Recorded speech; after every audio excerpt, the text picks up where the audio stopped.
for that too sweet play-in. So sweet, you should have been playing in Arthur Ashe Stadium just the other day. Welcome all you four-color funny book aficionados. This is U.S. Comics Cast HQ for all things comic book related. I am Jon Rivera, the CEO and co-founder of U.S. Comics. Well met. And that must make me the unmuted COO of U.S. Comics. I'm a co-founder, I'm a co-host, and I am the greatest podcaster to ever live. They call me Charlie, and you can too. Happy Comic Book Day observed, my delicious brother. I just want to put this out there. You know that I am also, as well as a podcaster. Like, well aware. We do this show together. So aware of it. Did not change my intro one bit. The self moniker. I gotta tell you, there's the Cowboys America's team. Yes. And then there's Charlie, the fucking world's greatest big dick podcaster of all time. That is what I was going for. Dude, your marketing team is working overtime, son. You know, I think the people want what they want, and I'll decide it for them is the main thing I've learned in this beautiful world. But I am you already kind of teased it, but because of a beautiful night spent at Arthur Ashe Stadium, I am on cloud 9. I am watching some tennis, son. Just the ass whooping version of tennis. I love they built that amazing place for something that happens once a year, but now there's 2 events. There's the US Open and hopefully every year Grand Slam. Entirely untrue, but we certainly do appreciate you putting out your lack of knowledge for the entire world. I'm just saying shit that matters to me. Vaguely US Open, AEW events. But I'm gonna kick it. I'm going to kick it to you. I'm as happy as a pig in proverbial shit. How are you, my dear CEO and brother? Charlie, I really, for once in a long time, I cannot complain. There is, dare I say, a plethora of good news being bandied about, man. I don't know if, obviously, your attentions have been distracted somewhat lately, but certainly you know. Yeah, you know what's amazing is I think to provide once more a beautiful segue for you and the people. AEW has allowed me to dream again, and now finally DC and Marvel are swooping in. They're trying to get a little bit of that rub from that Tony Khan rub by letting me dream some more. They're like, oh, you can reinvent the wheel? Oh, snap, we've got a bunch of old parts in the back, just old spare parts, movies and TV shows and actors and even fucking costumes. I'm gonna break the glass at Planet Hollywood and like, let's just dig that shit out and put it right back up on the screen. Exactly. These dum-dums will pay again. I literally feel like Michael Keaton and CM Punk. Michael Keaton being Batman, CM Punk back in a wrestling ring is equivalent joy for me. I just had to wait a little bit longer for Michael Keaton. The thing, though, that I think really has captured my imagination this week after months of speculation, after starting to see some footage, hearing about the different rumors and innuendos that we talked about last week on this beautiful show. Check that out wherever you can hear podcast. Oh yeah, it just got me this reinvention potential got my mind spinning, man. And I'll start us off before I kick it to you. Please, yeah. And explain to these momos what the hell we're talking about, a bunch of schmohawks. So DC and Marvel are on a new frontier. Not only is a series like What If kind of playing fast and loose with their universe and the revisions that could happen if only one leaf falls left instead of right, and next thing you know, Thor's getting his ass whooped by Captain Marvel. But also DC has the ability to, instead of rebooting their movie franchise, they could just be like, we're gonna call a mulligan on some of this shit and run it back, knowing that there's gonna be a couple of Batmen in the next Flash movie. Well, knowing DC, they were like, okay, let's just stick with what works, and then we'll build stuff around that. Sitting in that meeting, like, all right, so there's Batman. There was Batman also. Like, motherfucker, how many times are you gonna say Batman? How many Batmen do you want? And they're like, well, how many Spider-Men are there gonna be in that fucking movie? Well, we need at least the equivalent amount of Batman in our poor little Flash movie. How It's interesting. amazing! How It's amazing interesting if that that you was that you actually brought her their up. metric. They were just like, how Charlie, many Spidermans do they have? More I was Batmans. I was in the meeting, bro. Did I not tell you about that summer internship? Did you think I was just ignoring your text? I just No, presumed it was. I was ignoring your texts, but I was also as well as in the meetings secretly. But so here's my take on the whole multiverse, else worlds, fucking Neil deGrasse Tyson, isms of it all. You have Marvel, right? And Marvel, without question, has been the home run hitter of the bunch. We've got indies who are now coming to the plate, and we're seeing a lot of indie properties translating to TV and sometimes the big screen. But those are like first time at the dance kids, right? They don't have to worry about like other iterations being held up in comparison. You have also Marvel, who largely has hit the ground running. It's DC in this scenario who has had like the starts and stops, in terms of like dusting off properties and putting them back out there. Yet that all being said, DC only has the Scarlet Speedster to bring us back to our fond memories of whether it's the Keaton Batman or fucking crushed velvet encrusted Flash or whatever the case might be. DC only has the Flash to do this, whereas Marvel, now that they want to dip a purple Thanos toe into the waters of the multiverse, they're using multiple venues to do it. They're using, like you said, they're using What If. They're certainly using Loki. The Loki series might have been the blueprint about how all this is possible in their explanation of the damn thing. But you also as well as have fucking Doctor Strange. He's like, oh, I'm gonna do the spell. Oops. He's like, I'm Oopsie. even gonna fuck up Fox's timeline. Be like, Unbelievable. now Venom And is also as yes, well as. and Spider-Man is like coming to the fray, and like Sony's like, oh, me too, me too. You can just like see Sony just hanging on to Marvel's fucking legs, like, oh, wherever you're going, take me with you, because I know at the end of that road is a huge fucking pile of money. Take all of our old shit. Take it. Yeah. What do you want to reboot? We'll help. We can do it. Cobretti 2, Yeah. Electric Boogaloo. Sure. We have all those old motherfuckers' numbers still. They haven't been disconnected. We can hit Toby. Yo, Toby, what's up, kid? Andrew, what's up, son? Who wants to get paid? Because I don't care what hurt feelings there were.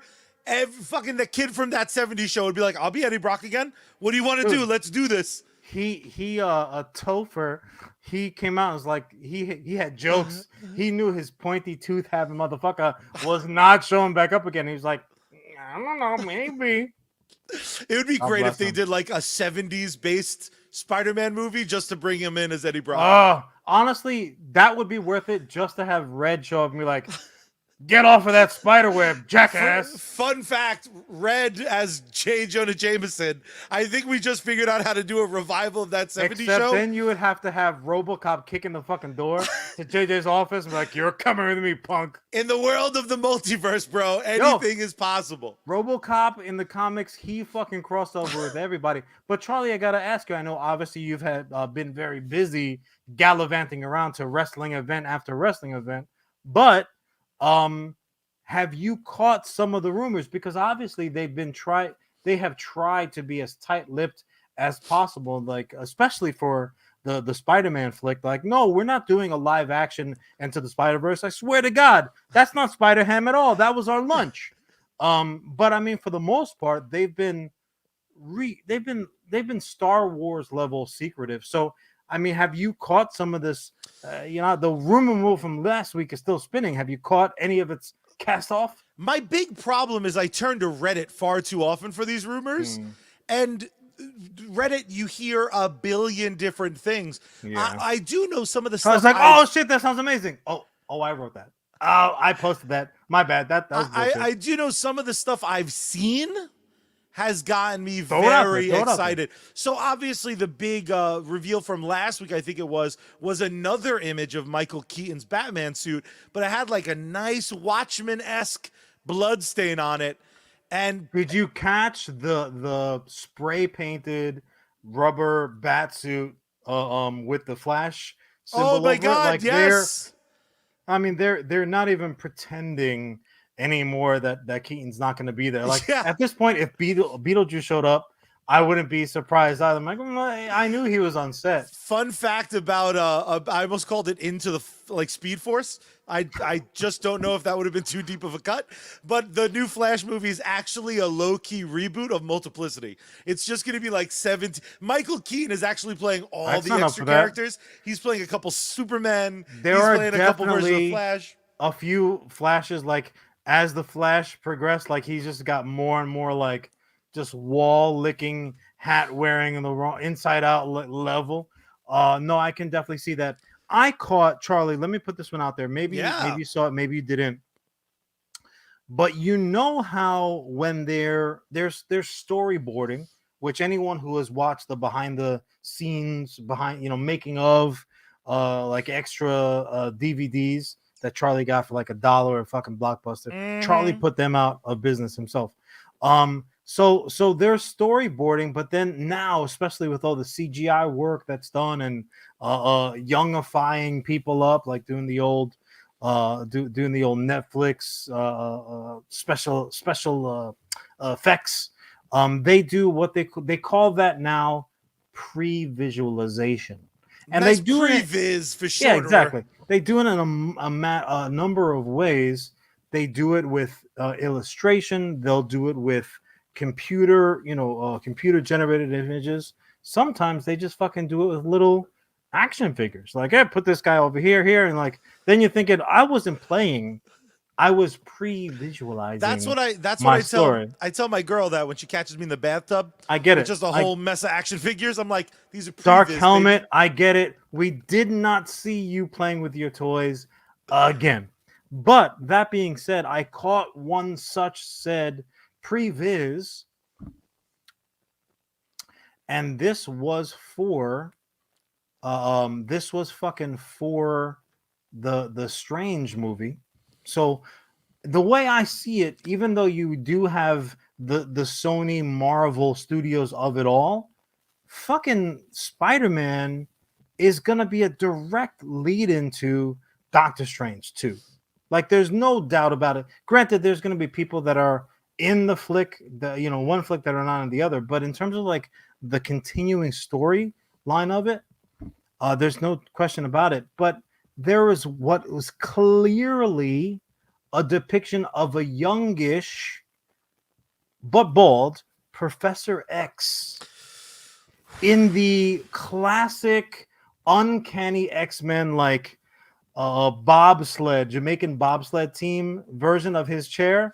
And I was just filled with all of those joy feelings. I mean, listen, and I know you don't think that this rumor is going to come to fruition, but if we are living in a world where Spider-Man's swan song is going to be Multiverse of Madness, and then he's going to swan song meaning what? He's going to be Fox's for a while. And he's not going to be regardless, I started this with I don't care what you think.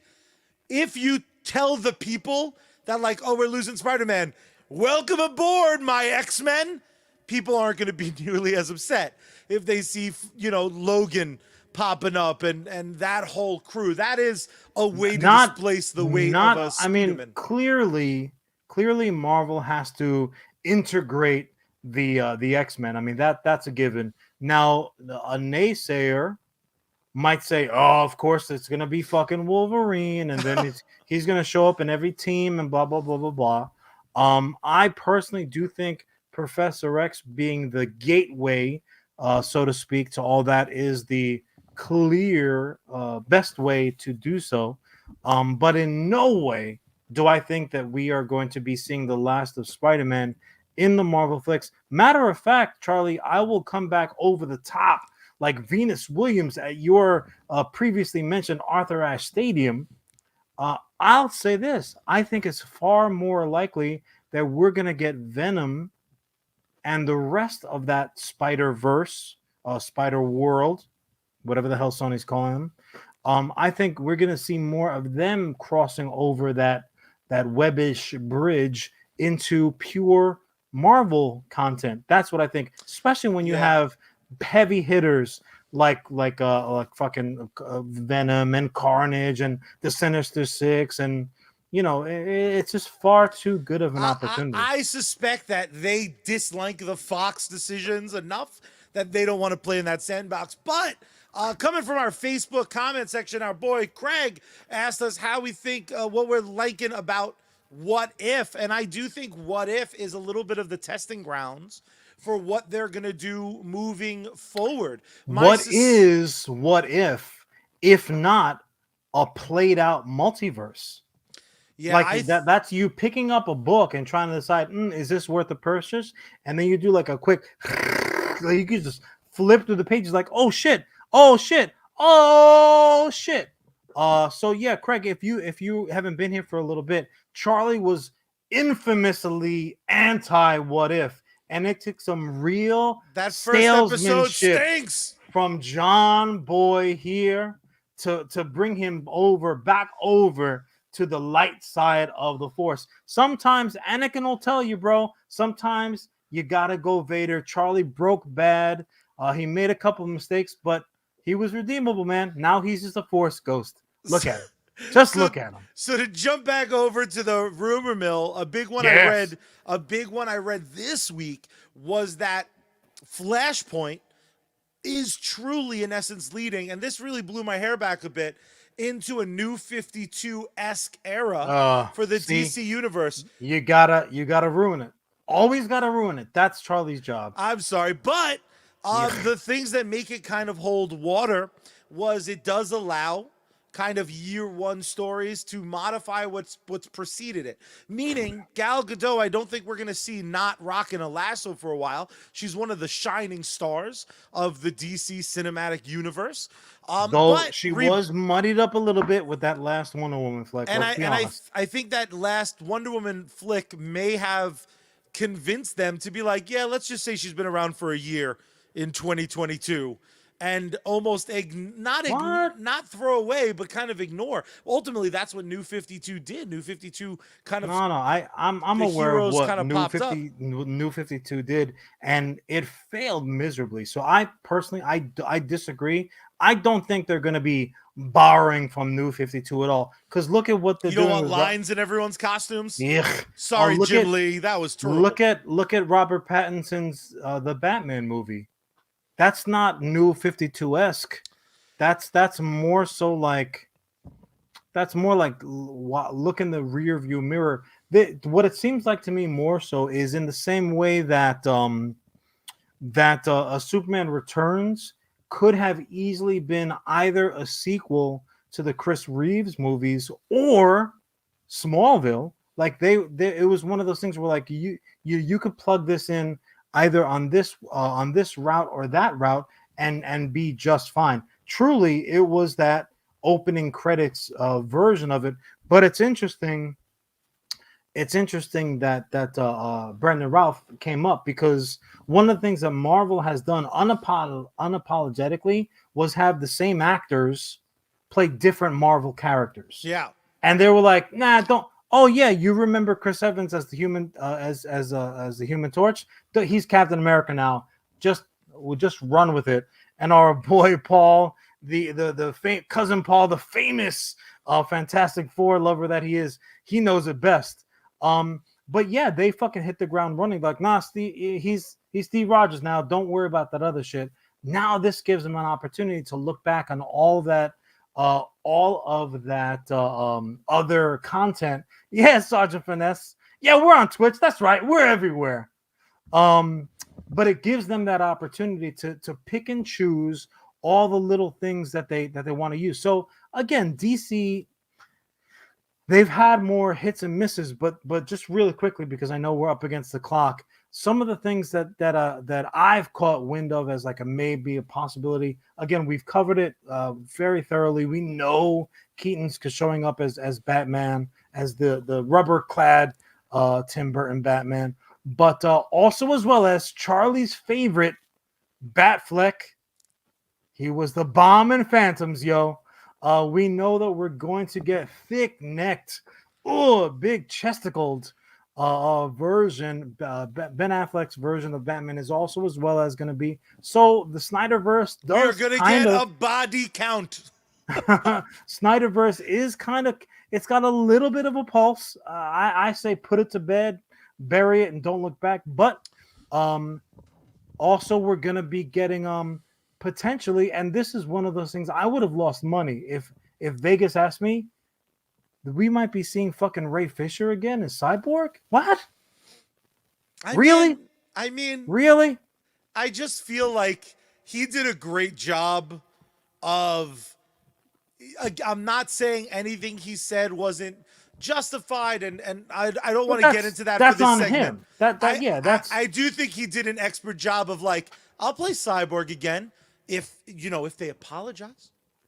So whatever. almost a way to avoid apologizing is just booking the guy, because then everyone has to be like, well, he said he wouldn't do it. They must have done it privately, like gentlemen. But I will say this very briefly as we're going against the clock. Quick. I suspect What If and our boy Loki's shows are going to be where they explore taking us off of DC. No, just slightly to get back to it. I think those shows. Shut the fuck up and let me get to it and find out. How about that, sir? I think that's where Marvel is going to explore those other worlds, where on the other side of Multiverse of Madness, I think we're going to have a very established universe with very little swapping. Whereas I think DC's whole plan and their whole approach is truly living in a world of multiverses, because it's been all but confirmed Pattinson's Batman is standalone, meaning it lives in its own. There's not going to be Gal's not showing up as Superman. But they've already established that with Joker. Correct, and I think that is their golden ticket, is being that's the thing that could hold them special and different, because they've proven they can't really do what Marvel does in the way Marvel does it. So why try? Do a different thing. And I think that's a reason why, like you said, I think you and I both kind of want them to put the Snyderverse to bed, but in a world where they don't have to. I don't want them to put it to bed. I want out to of be its very misery. clear. I want them to take the Snyderverse behind the shed, load up the fucking double shot, click it, and put one behind the temple. I never want to see that shit again. Do you? You're gonna say to me, okay, but this particular actor, that particular actor, fine. You can even keep some of those truly trash costumes. Not a problem whatsoever. Oh, you want fucking Wonder Woman to be wearing like a prehistory heels? Fine. Makes her calves look good. She's comfortable running in them. Who am I to judge? Other than that, though, get it the hell out of town. I'm not interested at all. The storytelling was wrong. The character development was wrong. And it looked bad, period. You don't try to be fucking Chris Nolan. You say, hey, Chris Nolan, come back. Make something big. Be our Kevin. Be our Feige, right? Be our fucking whatever. Be the guy at the helm of the entire ship. And he was like, he barely gave him 3 movies. He's like, nah, I am really done. Instead, he wanted to go make a truly terrible movie like Tenet. Tenet Sucks. stunk on ice. Terrible. Not only did it stink on ice, it got lost on the way to that frozen lake. It didn't fucking know where the hockey rink was. It made no sense. I hated it. You know what the most fucked up thing about Tenet is all the people who swear it's good. I suspect that those motherfuckers are liars. Nah, they're liars. They are liars indeed, my friend. And one liars. of the people who he went on record saying he thought it was brilliant was a well-documented liar. Well, I mean, look, the bottom line is George Lucas did some things right, but what he did best was not miniatures. Certainly, it wasn't writing dialogue. It was telling lies because the fact of the matter is that Han shot first. Yeah, with the graphic. Put them up, Charlie. Clink. Wepa! Salute! I did a bad job. I did a bad job on that one. Yeah, cutting me off or taking your shot like a man? No, my time management was great. Yeah. I'll show you, yuck, motherfucker. Talking about time. Tell me when you're ready for me to start. Yours, Charlie. Yes. And then we'll get back to Paul. I'll be happy to answer that question. Why some toys have to be thrown away because they're a choking hazard to little kids. But cousin Paul, we'll get back to that. It's a good question. But Charlie, do us all a favor. Oh yes. Start your topic. Boom.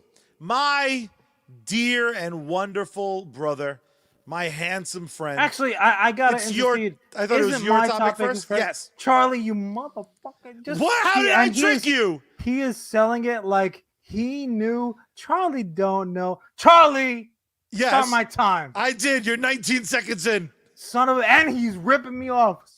Bitch. Anyways. Oh, Charlie just went ahead and buried the fucking lead with a picture. It's an audio podcast too. Faster than he does verbally. So those listening, good on you.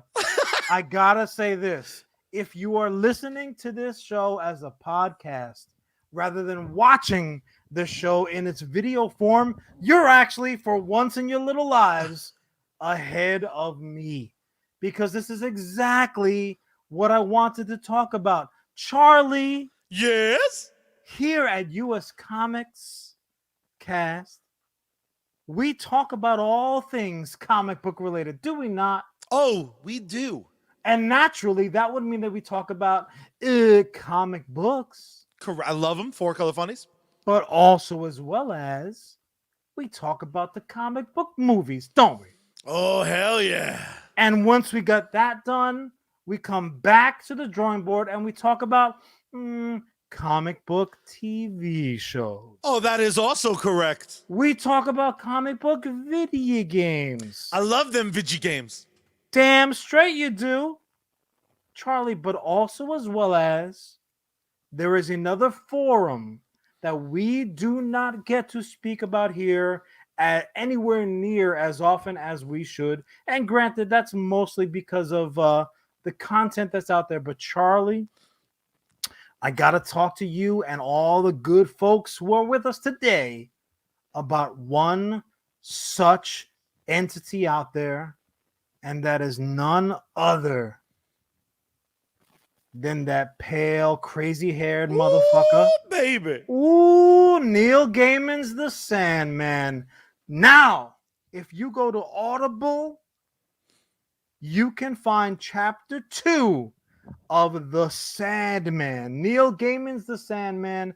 Charlie, I don't know if you've had the chance to jump into this second season as of yet. It waiting, and I haven't touched it yet. Charlie, it is fire. It is so good. And here's the thing. It's on Audible, right? So one might say, oh, it's an audiobook. Nose up in the air. I don't listen to audiobooks bullshit. Okay? Because if you read books, then I promise you enjoy audio books. It's a book. It's the same fucking words, kid. Sometimes you don't get the opportunity to do what you want to do. Sit down with your robe all tight, pour yourself a nice cup of cocoa and get bundled in with your puppies. Crank up the heat and get nice and toasty. Yeah, that's a great situation. And Lord knows I love me some books. I'm a big reader, but I'm only human. I know this surprises most of you. I'm only human. I still only have 24 hours in the day. So, in order to maximize my ingestion of all this goody, sometimes, Charlie, I will partake in a nice audio book. I I'll mean, do it when I'm walking the pups. I'll do it when I'm getting my 10,000 steps in. Sometimes, shit, I'll do it when I'm just cleaning up around the place. There is almost always an opportunity to get some audio books in, and you can do it at the same time while you're also reading a book or checking out some funny books. it is so full credit where credit's due. You're You're the welcome. one that hipped me Mm-hmm. to Yep. audiobooks. I never I even know. considered I I know. never even I know. considered them. But when I tell you, I started off with autobiographies that were recorded by the author. So Kevin Smith did his own, John Leguizamo did his own. But then I stumbled into the world of adapted comic books that sometimes have fucking full casts. You think audiobook and you think of pulling out the visual Yeah, of a comic book. one person sitting there reading you a book or a novel or an autobiography or a comic. One person reading you basically like a screenplay. That is not what this shit is. And it This can be is awesome though. that Just for full disclosure, 100%. I love that too. 100%. But the first time I stumbled, and before I let you fully dive into the first one I ever read, because it was like a free download, was X-Men Gifted, and it adapted a Josh Whedon story, and dude, the minute it was like Cyclops is fucking declaring some shit at a Sentinel, I was like, what? I was driving to work. I was like, what the fuck is that? I like didn't see it coming. I didn't expect it. I downloaded a free thing and my hair was blown back. You know what's funny too is, and you raise a good point, because comic books as a visual medium, they have a singular delivery system. So when you think X-Men, you think, oh, the comics, right? Then they came out with these fucking, leather clad, the movie versions. You're like, oh shit, an entire generation only thinks of Wolverine as being fucking 6'4" and from Australia and an amazing dancer and singer for some fucking reason, because God's like, take all the talent. Yeah, It's enjoy fine. all of this. It's fine. But that being said, adapted comic books, in particular, when the comic itself is fresh to death, sometimes it requires more than just a singular individual. Even a crazy talented individual like myself, if I were to sit down and read you my favorite comic, you'd be like, okay, now at least I know what happened. And you'd really put some good try. chutzpah on that. You think I'm trying? I'm at like a level 2. I would be at a solid 8 if I was doing an Audible for you. But Charlie, the fuck, and because you listened to the first chapter, the Sandman on the Audible fucking version, it is a pure audio play. Mm-hmm. It's an audio fucking play. Its cast is absurd. This is the type of cast that it would either have to be like everybody's taking scale and they're taking points if it was in a movie situation, or you do like an audio play. Because just real quickly, I'll run through it. You have James McAvoy as Morpheus, Emma Corrin as Thessaly. You have Brian Cox as Augustus. Who do we got? Kat Dennings as Death. Literally the best acting that I've ever come across her doing, because she's a beautiful girl, but some of her choices a bit cartoonish at times. And you know what? In WandaVision, it played. She was great in WandaVision, even as like the little buddy character in the Thor flicks that she showed up with. Okay, but like she's still got a lot of two girls to answer for. As Death in the audiobook, she's out of control. She's outstanding. Fucking John Lithgow, Joanna Lumley, Miriam Margolis, Broadway's own BB Newworth, Bill Nye, who it took me a minute. I'm like, what the fuck why does Odin's voice sound so damn familiar to me? Turns out Odin's the science guy. I'll kill you where you stand. In any case, and I'm gonna mispronounce this, the most adorable speaking voice of all time, Kristen Shaw. So just recently I saw her. She showed up on What We Do in the Shadows. Yes. Once again, she's a big part. this season, which is outstanding. But Goddamn most folks, show is just like Love Me More. I'm like, dude, okay. most folks will know that voice instantaneously, except for the character that she's playing. Is obviously tremendously different than Bob's Burgers, but fucking Andy Serkis and Michael Sheen, who the second that you say that, you know, that fucking whatever, the content, you're like, oh, England, and yeah, no, he's gonna fucking be there someplace. A certain gentleman that I'm not gonna bury the lead for because I love my brother will be playing fucking Merv Pumpkinhead. We'll leave it alone. David Tennant is here as Loki. I mean, it just goes on and on. Jeffrey Wright, and the man himself, Neil Gaiman, is narrating this son of a bitch. Son of a bitch. In case anyone couldn't tell, I love this adaptation. It is so damn good. It is not a home run, Charlie. It's a damn grand slam. It quite literally, just going through that roster of talent is just like, did they think they were doing a stage play? How did they pay them? Like, this cost me like $2.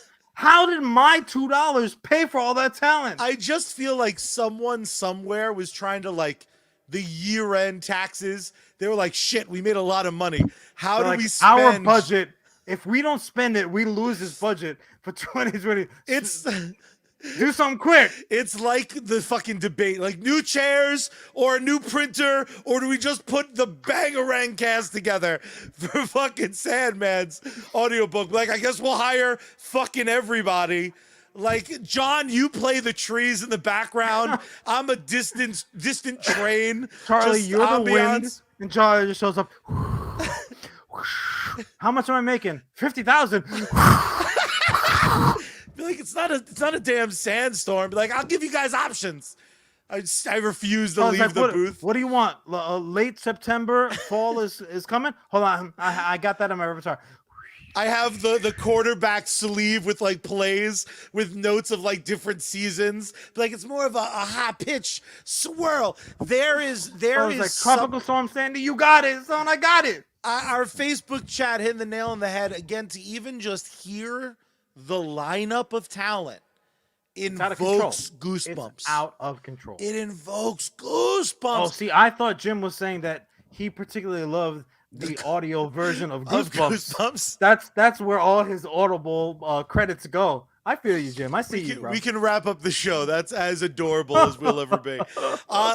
You know, and the what I find most interesting about comic book based audiobooks, it falls into a few different categories. It's either a sequel, like Sandman is. It's a follow-up on characters that we've seen on these wonderful magic things called comics and graphic novels. But sometimes it just takes the essence of things. I took down some notes just so I wouldn't totally forget. But one of so something like Smallville, which is something that you and a lot of Superman fans lament as hot garbage. Sure. But when you get Hot, the opportunity, I'll kill garbage. you. Listen to Superman Dawnbreaker. It's set in that sort of concept where it's like Clark Kent as a teenager, but it's firmly in the comic book universe. So like Superboy exists, but it's still mostly focusing on our boy Clark kind of dealing with motherfucker can fly, but also he kind of wants to date Lana. And there's something so Clark Kent don't want to wait for the night to be over. I mean, if he was sharing a bed with Lana Lang, that would have been the most low-key that show ever was. I'm still in the middle of a rewatch of it. Show's so horny. And the book does a good job of even capturing that. There are some moments in this audiobook can I ask where you a like you have question, to pull over. Is that predicated on any particular comic No, run? it completely lives on its own. This was and have you ever read it? Like, was there an adapted version that made it to my the knowledge, page? it hasn't made it to print. It's just lived as like this highly regarded. You know what the problem is? It's one of those, not problem, but it's one of those great stories that truly doesn't need art to help it along. So much of it is about how he's feeling. So much is what he's thinking. It would kind of make a fucking boring it would make a boring episode of Smallville. It would make a boring comic book, but as an audiobook, Is boringer a word? Because that I would have to, I'd have to pull that one out of the holster. No, the reason I ask is because chapter two of the Sandman, it specifically is, it adapts, I should say, Season of Mists, Distant Mirrors, A Game of You, and Convergence. So for any true like Sandman fans, like you just know Neil they call them Gaiman Sand fans. inside it. Do they? Nope. If because if they did, I'm a they fucking liar. yeah. I personally would drag them down to hell, throw them in, and turn that key. Like Lucifer emptied out hell for the purpose of this story. I'd put one person back in. Like that's shameful if you call yourself that.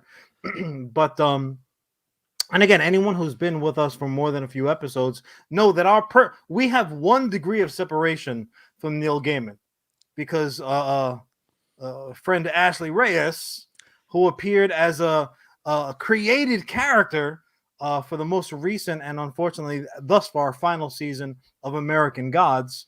I mean, Neil Gaiman said, "Okay, Ashley, I got something for you, kid." And that means that we're right there. We have a connect. We've got the intro waiting to happen. So anything Neil Gaiman, I'm all about. And Yeah, just Neil Gaiman wrote a season of Smallville, the best fucking season of Smallville ever. I was definitely going to be a Halloween theme. It's going to happen. I was actually going to lie and say that Neil Gaiman was directing an episode of How I Met Your Father featuring Ashley Reyes, because so help me God, if you listen to the show and you don't fully support How I Met Your Father with our girl Ashley Reyes, I'm fighting you. Sure. I am fighting you. The truth of the matter is, that there's going to be a couple of capes and superhero references, mythology. It's gonna work its way in there. Come on, it just has to. It's all connected, kids. It's all one bubble. I do find this comment really interesting, because I suppose it's a worthwhile opinion to bring up. Our boy Jim over on Facebook said, "Did we hear that Rob Liefeld, ironically, in my opinion, said that art is more important than story?" Now I have to interject.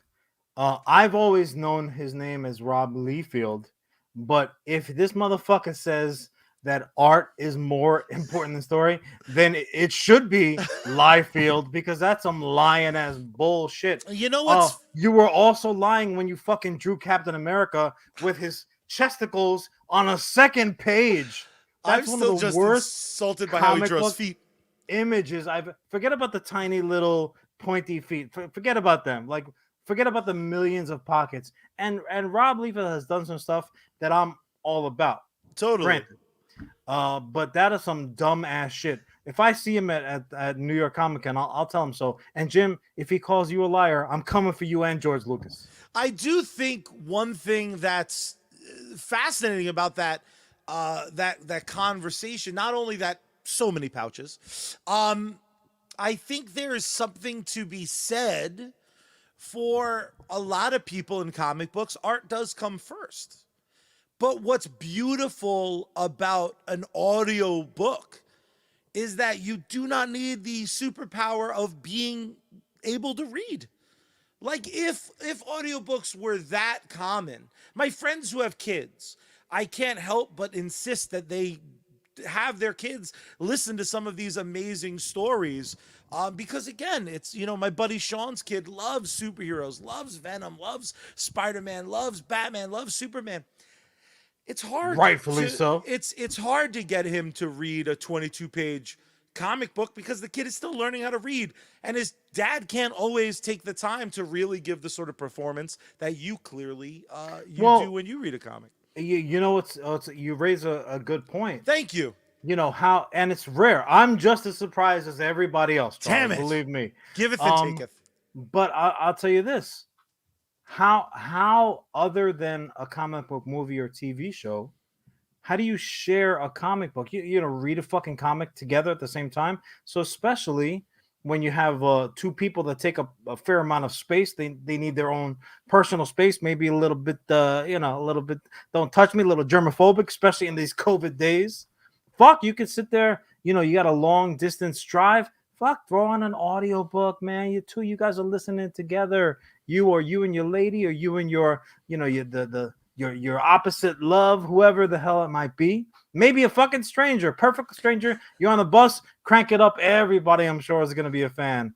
But yeah, it can also be like a community effect. So obviously, again, I'm a huge fan of audiobooks. It allows me personally in my schedule to be ingesting more than one piece of entertainment at once. I got a paper book on my nightstand at all times. I always have an audiobook in my ear while I'm doing this, that, or the other, get my steps in, doing what I got to do. And it just lets you maximize your time. Keeps the entertainment coming, keeps you distracted from all the bullshit that's going on in life. And if you want to be distracted, boys and girls and everything in between, or undecideds, the Sandman, Chapter 2 is all about it. It delivers and delivers and delivers. Outstanding performances across the board, all-star cast, and again, $2 well spent. Yeah, just can I say?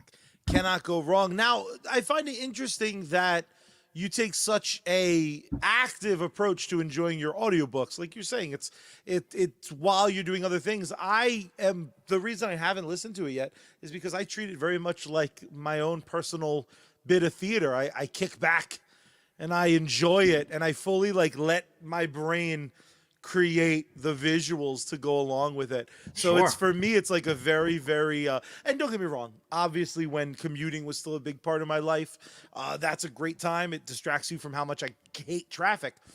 But laying back on a couch and just take me there, oh baby. I do find it funny though, because it is something that is very much it gives that old school vibe. I always expect an Ovaltine commercial to play, like I'm in Christmas Story, just because it's yeah, and the Lone Ranger. It's just so damn. Oh no! So damn What will good. little orphan Annie do now? Join us next week. Make sure you drink your Ovaltine. Crummy commercial. There's just. Do you have any other? Is this currently your reigning and defending champ as your favorite audiobook? Is this going to be the thing? Well, here's the thing, and I don't want to come across as a friend Sean refers to as a homer for audiobooks, right? There are bad audiobooks, right? The audiobook, the delivery system, it's The not art form? bulletproof.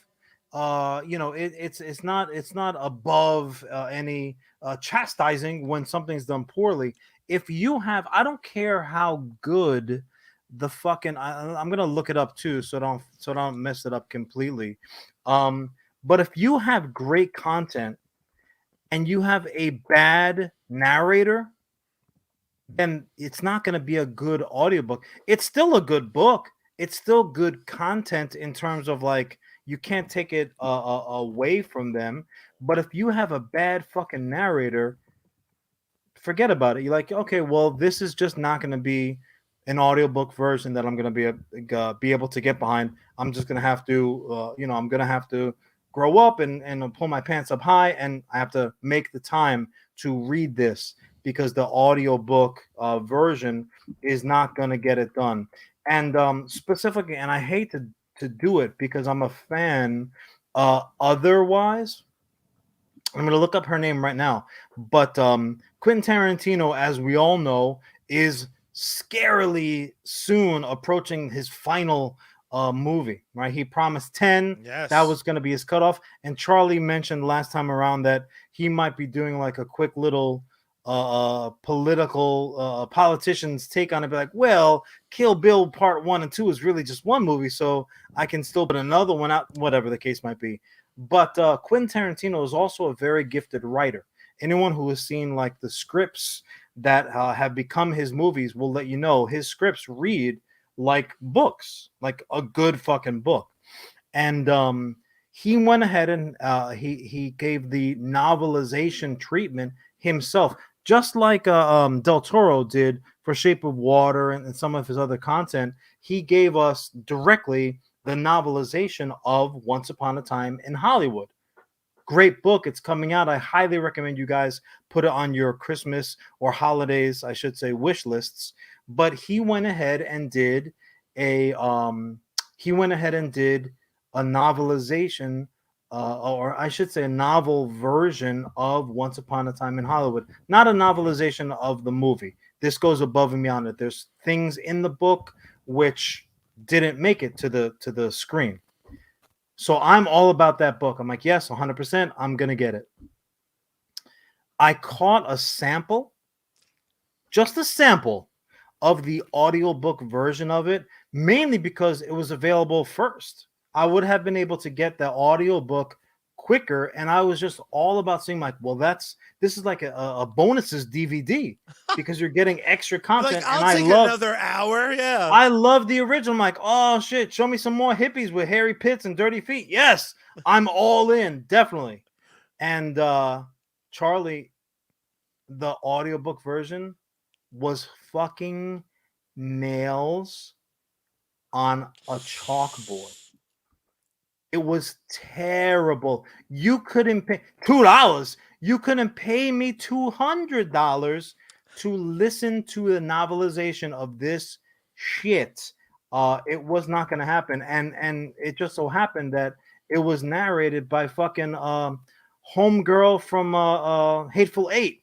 Oh, where they're beating the shit out of yeah. her. She's a wonderful. I'm looking it up now. I forget her name. It's a weird superpower. It's amazing how many actors go into a recording booth and suddenly just it doesn't translate the skill. Jennifer Jason Leigh. Jennifer Jason Leigh is the actor's name. She's tremendous too, and she is. She is a wonderful. Look at Jim. Jim is quick on the trigger. God bless you, buddy. She's a fabulous actor. Big fan of her work. But look, I like to think I live a good life. I try to be, a positive in this world. I do hope to leave the world a better one than the one where I found it some 45 years ago. But if there's a hell and I end up there for any stretch of time, I know for a fact that playing on its loudspeakers at full volume for 24 hours a day, 7 days a week is going to be a voice speaking with vocal fry. Vocal fry, as far as I'm concerned, and my opinion carries a lot of water in this town, vocal fry might be the cause for global warming. Vocal fry probably started COVID. Vocal fry, I'm sure was like the reason for half of the shit that happened in Egypt when Moses was walking around in sandals. Awful. Vocal fry is the scourge of our world. And my girl, wonderful actor, Jennifer Jason Leigh, is as guilty of vocal fry in this performance in the audiobook version of Once Upon a Time in Hollywood as maybe I have ever heard in my damn life. It is awful.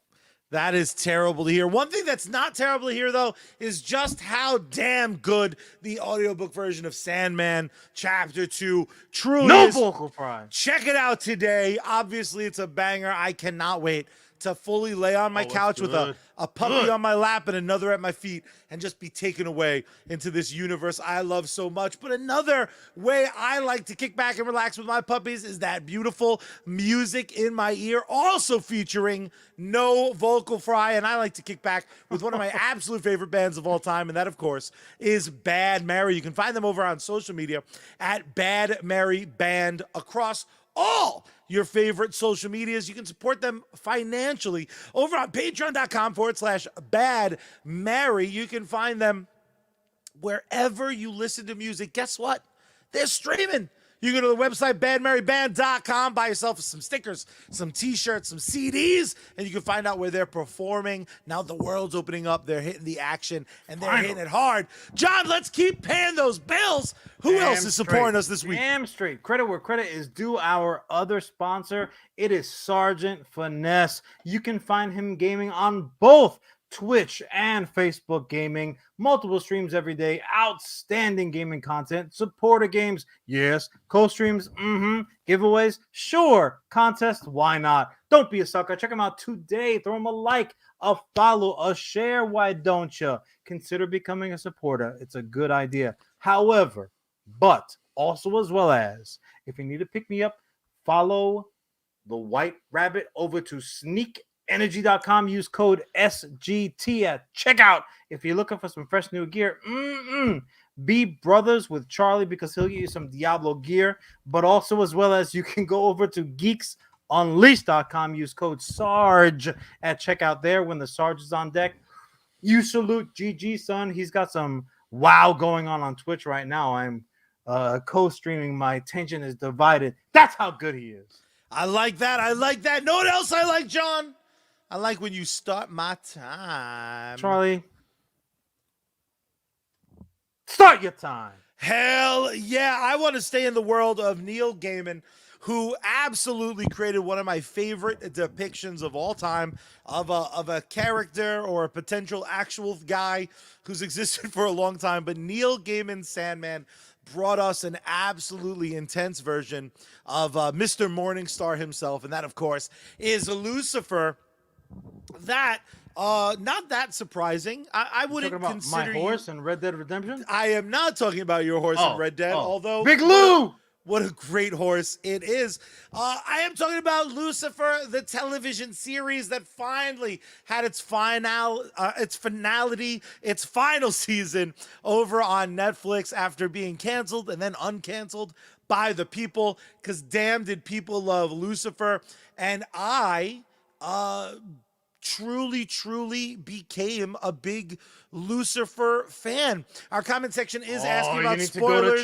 Go to church, Charlie. Some spoilers for season 6 are coming up, but we will throw up the spoiler warning when we get to that. Because John, I don't consider you much of a TV guy. I think there's a lot of stuff you watch at my begging you to, and there's a lot of stuff you watch for the show, but you're not much of an 8 o'clock prime time weekday television guy, are you? I would say that I am not a remote control jockey, right? I'm not one of those guys that like, let me sit down, take a load off, and let me click around to see what's on the tube. No. Really, the main thing that I catch live are sports. Only for the reason, like, there's a bunch of ruiners. Matter of fact, we referenced the group, and I know we have a certain percentage of listeners are also part of the Mercasa Vera text group. I'm watching sports largely on Hulu streaming, right? And it's right there. It looks great, but there is like a fucking 6-second delay between what's going on live in real time versus the streaming version that I'm getting on Hulu. So you're getting like the game of like, oh fuck, Charlie, exclusively, to the point where I'll have the phone turned upside down so as to not be able to like inadvertently read something like, oh, this fucking one, especially with the Mets season, it's almost exclusively bad news anyway. But that being said, I'll leave it face down just so I don't catch an inadvertent glance. But just the fact when it goes off and I'm watching, I'll honestly I'll know like, well, let me at least pay attention. I know that I don't know if it's gonna be good or bad, but I know something is. It's like Spidey sense. Signal. it's my sports Spidey sense comes from the Mercasa Vera group. What would your half face be? Would it just be like a painted up crazy fan? No. You know what it is? It's with it's like the dog's expression when there's like a sound outside, but like not at the door, and certainly it's like just suddenly perfect. One Pet ear up. posture. Bird. That's what it really. It gets gives me a rush to the cockles. Well, I like you. I'm not much of a TV guy. I'm a streamer, man. Me I watch the too. streaming and I binge like a motherfucker. So when Lucifer got canceled and then resurrected, pun intended, on Netflix, me and Jessica looking for stuff to watch in the pandemic era, and Lucifer was one of them. And I was so shocked at how different this version was, while still being wildly true to what Neil Gaiman created. So just to fill you in without boring you to death, and for those of you that know, feel free in the comment section to get back up from. What happened? I'll send Morningstar after you suck it with his winglings. Applegate ain't got nothing on me. So what I loved about it is it became like a police procedural, but Lucifer was just the special helper. It was a concept that hooked me. That Lucifer just trying to Lucifer it up. Like the story picks up and he has already been on Earth. He's hanging out. He's banging. He's drinking. He's rocking the piano. He's wearing suits that could only really be one-upped by you, my dear friend, in a suit. He is. If anyone is gonna be like I'll put it this way: he's not an off the rack suit wearing motherfucker. Exactly. You see those what's up. Those Taylor stitches on those shirts. But what I really, really loved about the show was very infinitely charming, really fun, well written. Considering how so many police procedurals have come before it, this supernatural twist on it made it so fucking fun. And the fact that they got to tell this big story unapologetically how they wanted to tell it, and Netflix saved it so it could have a proper finale, made me so damn happy. John, I tell you this, it is absolutely one of those shows worth checking out. If you need something to binge, it goes down smooth, baby. It's one of those. Yeah, there really are not very many parallel shows or really any content out there. The closest thing that I can think of, and it's funny because he also appears in the Sandman series, the audiobook version. Obviously Lucifer exists, a huge fucking story plot point, and this is Neil Gaiman's Lucifer that we're talking about. Granted, he's not blonde, but nobody's perfect. Hair dye. What are you gonna do? Lucifer, if you got any little extra lying around, my shit's a little white nowadays. But honestly, Thor would be the Thor, Odin, Loki, what they have going on over there in Marvel. I mean, if Charlie and I wanted to roll out a Lucifer, certainly to roll out a Loki, a Thor. I remember when Image Comics put out their Thor, they put Thor way out there, and people were like, oh, you can't do that. Yes, you can, because you can have the Kirby version of Thor. Yes, that's all protected and the wings and blah blah blah. But it's funny because when Marvel put out their Thor, it was actually far from the Norse depictions properly. Matter of fact, they just talked about a big push for the video game Thor, who was big belly and big heavy red beard, and I love him. I love a chubby motherfucker. That's how Thor is really depicted in the old Norse Viking lore. Red hair, not blonde hair, not Chris Hemsworth. Fat Thor was far closer to the real depiction. But in any case, I don't want to get off your topic. No. But I think Lucifer kind of did something similar. Yeah.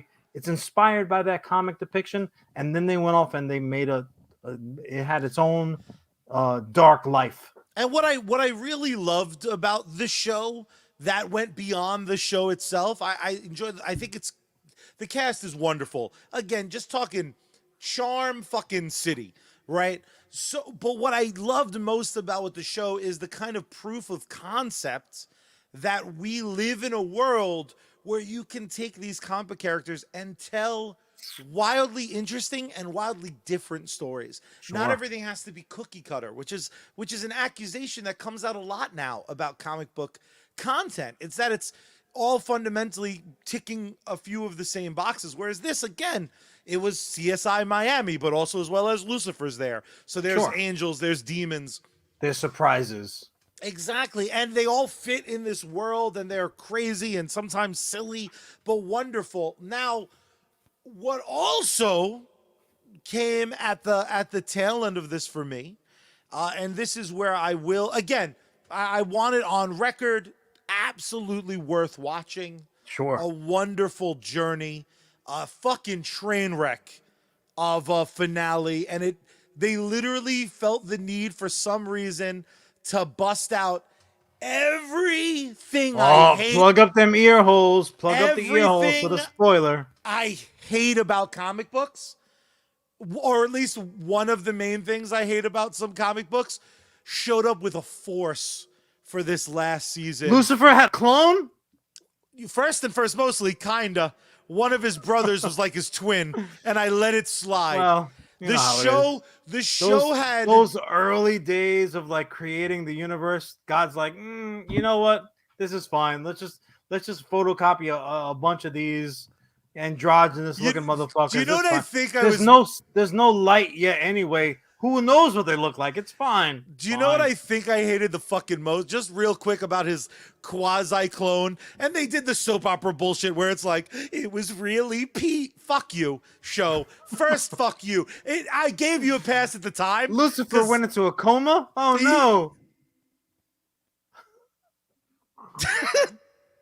I don't, I'm going to plead the fifth on whether or not he goes into a coma. But was this a Buffy spinoff? What the hell happened? Honestly, at times, another reason I think I liked it was like a Buffy spinoff where like the creator wasn't a huge douche. One thing I hate about when they did the quasi-clone saga, and I swear I'm not just gonna rage against this, that was a perfect opportunity to make him blonde. Like throw a wig on him. At least be like, he looks like the comic one. High five? No. They gave him a hump at one point. Little fan service? No. We can go. We can go. Cool. Okay, I'm sorry, Netflix. Cool. I didn't realize you had a nearly unlimited budget. But in this final season, the ultimate insult, the ultimate crime, time travel. They ended the show with out of nowhere last season. You mean time flashbacks. Travel? Like flashbacks, he remembered flashbacks of like future events that are time travel related. Did he go to get the sports almanac because he wanted to make a couple of bets? If you told me that the last season of Lucifer involved him hopping in his dope ride in '88, going back in time to get a sport betting book, I would have been all in. I would have been like, woo, Lucifer running them bases, baby. High fives all around. Instead, a new character played by I'm going to try to be spoiler light, played by an actress I love, shows up. And she goes like, what up, yo? From the future. Ooh, and proceeds. Here's your hoverboard, Lucifer. I fucking wish. You're fixing a bad season very easily. All they had to do, again, fan service for the wrong shit, I still would have been all in. So this character shows up, doesn't know how they traveled in time, and yet proposes that their existence proves a closed loop, meaning that nothing could change that brought them there. If you have a character that doesn't know how they time traveled, why? And this is my question. How dare they? Why dare they? I have to turn to you because you're an innocent in all this. And I mean, as in most things, what I mean by that is, what do you think possesses people to pull this out of their budget? A time jump, as tropey as it is, tends to be something I enjoy. When I fantasy book certain stories, like the Titans show on HBO Max, which I actually enjoy, there have been a few times they've hinted at doing a time jump between seasons. I'd be all for it because right now these characters are almost unrecognizable. So I can justify a time jump. John, what the hell do you think possesses these writers to bust out time? Is it just because they can? The only, and this is not a justification. This is more like they bring in. This is like CSI, U.S. Comics, bump bump, right? This is John is brought in. I got my Colombo overcoat on, raincoat. Doesn't make a difference if it's sunny out, if it's raining, summertime, winter, whatever. You don't know the weather's going to be in a couple minutes? And let me just say one more thing. All I can imagine is maybe there was like a situation where they just had like a writer's block, and they said, "Well, you know what? When is this due? When do we need to pitch our idea for this last season?" Monday, 9 a.m. Like, okay. And Sunday night. So I was like, fuck, I still got nothing. You know what? Let me wake up early, and necessity is the mother of invention. Yes. And I'll be forced to come up with something amazing. And with that lack of preparation, I'm gonna come up with my I always come through in a clutch. But that night was kind of stormy, Charlie. Little lightning, little wind, little rain, maybe. And the power went out. The alarm clock that was set nice and bright and early, right next to the yellow legal pad and sharpened pencil for the great ideas, that alarm clock never went off. And somebody woke up. Oh no, the alarm didn't go off. I gotta get to that meeting. Jumps in the car. Oh no gas. I gotta stop for gas. And like just one after the other, a series of unfortunate events. And the whole time, the background soundtrack playing was boom, boom, boom, ba-dum, ba-dum, ba-dum, ba-dum, ba-dum. And the Terrible. whole ride, oh, what am I gonna do? What am I gonna do? And the elevator opens up, and everyone in the production staff is sitting there waiting, and he walks in, time travel. Like that's what else? What else? I imagine when they busted through the door, their hair was like Doc Brown, like wild. Yeah, all crazy. And he's got a bandage on his head. But if I tell him I got hurt, they can't be mad at me. And they again, can be, dude. Ellis in the comment section coming through as always, the voice of Facebook today. Time travel is almost always bad unless the main premise of the story is in fact time travel. It's a man. I completely agree with Ellis. As a matter of fact, I think that's a direct quote of myself. Yeah, it's, again, trying desperately to avoid spoilers, but they brought in Brianna Hildenbrand to play a new character for this final season, Negasonic Teenage Warhead, if you're nasty. Who I love, I adore her. What a great actor! Wonderful, and she turn does Deadpool flicks. Wonderful work delivering trash. Because again, this character speaks in absolutes about again, Ellis coming through. I went back in time and saw that quote from John. Well done, Ellis. Ellis, you dynamite, Ellis. Our Facebook lives always great. Ellis YouTube and slacking Jim are just going. They're going back and forth. It's like Ali Fraser. I love it. Exactly. I for the life of me, this is How I Met Your Mother, the last 9 X-Men movies. This is one of those. It's like so bad, it took the whole season down the whole series down a notch rough, for me.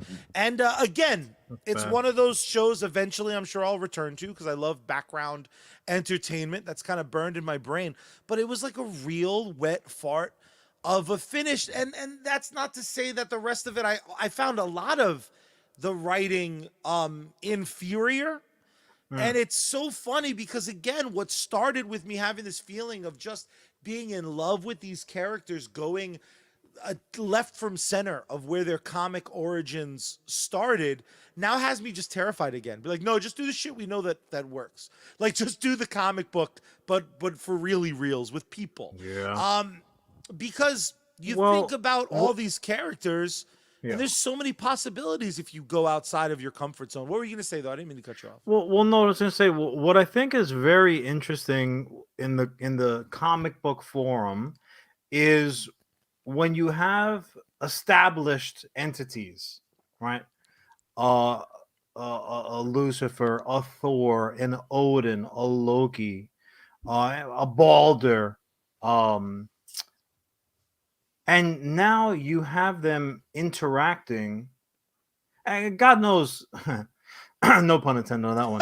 But Neil Gaiman is the expert of experts. He did it masterfully with American Gods. He did it beautifully in Anansi Boys.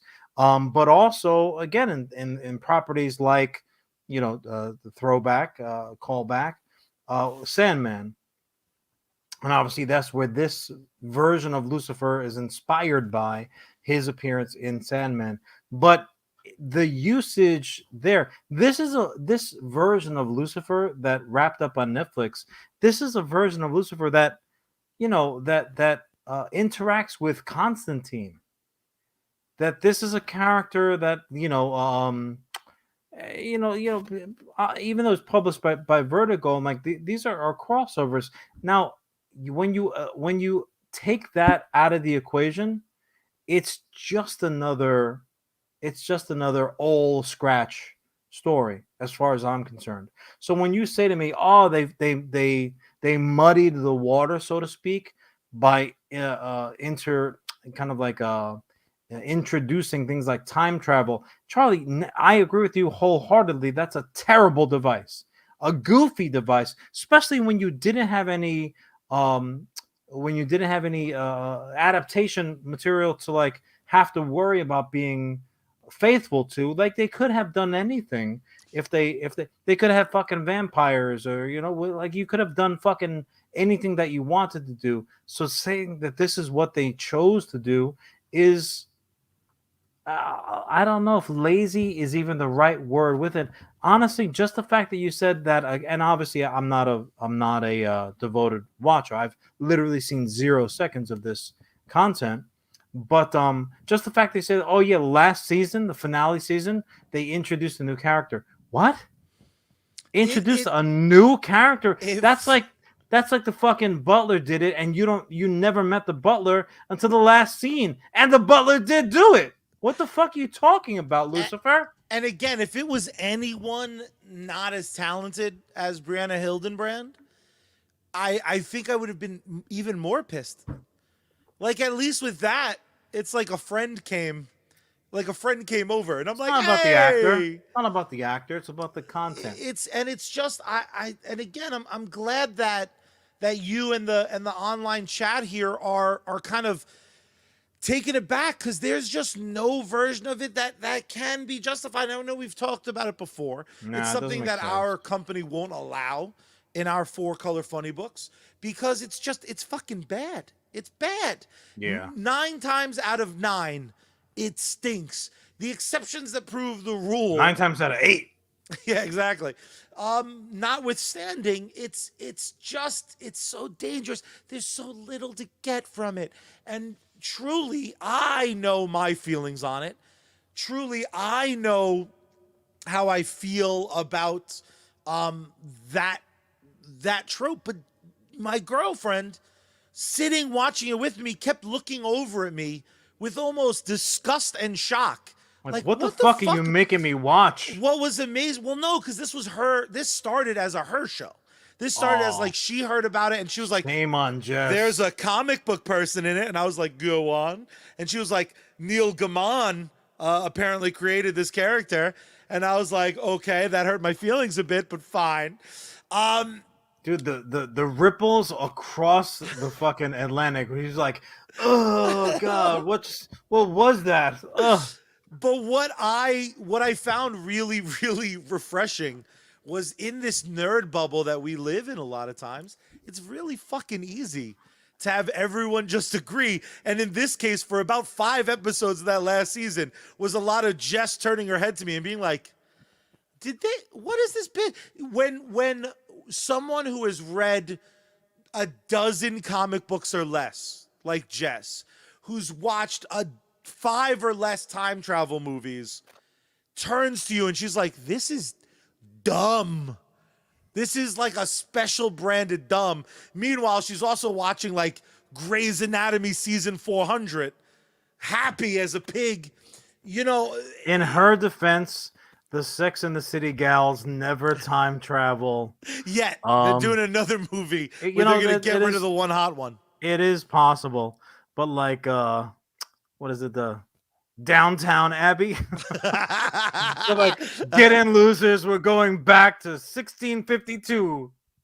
Yeah, it's just so damn just so damn terrible. Oh, I am Ellis. not reading out Ellis's Facebook comment. That's exclusive to YouTube, Twitch, and the Facebook machine. That should be those who are listening to the audiobook version of this show, encouraging them to watch an episode or two, because Ellis and Jim have been bringing the ruckus all night long. Just it's a sight to behold. But I'll leave you with this. I do think Lucifer is worth watching. Skip the entirety of the last season. Watch the last 5 minutes for what they consider a happy ending, because even their happy ending stunk. This I don't know what happened. Their Netflix seasons Unsatisfactory, were fine. huh? Beyond unsatisfactory. I think it was a betrayal of the show. Infuriating. I found it infuriating, so much so. The question I shout out to Jess, it's the question I'm going to throw out to the people. Feel free to leave a comment wherever you're listening or watching this. I want to know if you agree that not only the season was bad, but that the fucking finale, the wrap up, was bad and disjointed. And I don't know why, because the rest of the Netflix stuff was relatively enjoyable. They had that same transitional problem where like it didn't look right when they first moved over to Netflix. I just want to clarify a point, and with the internet, things never go away. Ultimately, just try tweeting something inappropriate, and you'll see what I'm talking about. I just want this to be said for all those good folks out there at Blessed Sacrament in Brooklyn / Queens. I wanted to know that it is indeed not John, but Charlie Rivera who's saying that Lucifer is not being treated fairly. Not this wholesome, holy, Catholic school reared little suit and tie wearing a boy like myself, John Rivera. No. John Rivera saying fuck Lucifer. Tell old Scratch he could kick rocks. It is man. Charlie Rivera who is coming to Morningstar's defense. Yeah, that's true. Do me a favor, John. I want this to be on the record. Can you lean back for those watching the show? Okay, I'm just saying maybe there's some merchandise that begs to differ before my dear brother, the CEO and arguably a devil worshiper, John. Whoa! John Diablo. This is a handle. The CEO of US Comics. I, of course, am your COO, and I love me some Jesus also, as well as John, there is only one way we end the show. Before we get to that, though, make sure you like, comment, subscribe. Make sure, if you haven't already done so, leave a comment. Those of you that have commented a lot, leave some more. We love seeing them. We will respond to all of them if you do it in the playback or over on iTunes, Spotify, and anywhere you can hear a podcast. You can listen to US Comics Cast. We bring the ruckus. We bring the noise every comic book day. That is Wednesday, unless I'm watching some wrestling. Then we'll do it on Thursday. That's just the new goal. December, I'm seeing another AEW show. We'll see you Thursday. But my dear brother. Yeah. How do we end this in every episode of US Comics Cast? First, you need to find Jesus, Charlie. That's step number one for you. Praise the For Lord. all of our other holy motherfuckers out there, first they got to turn the power on. Then they got to turn the volume up. And they got to tune Bad Mary in. Open up the window wide and scream out into the night sky. Save me, space girl and Jesus. We out.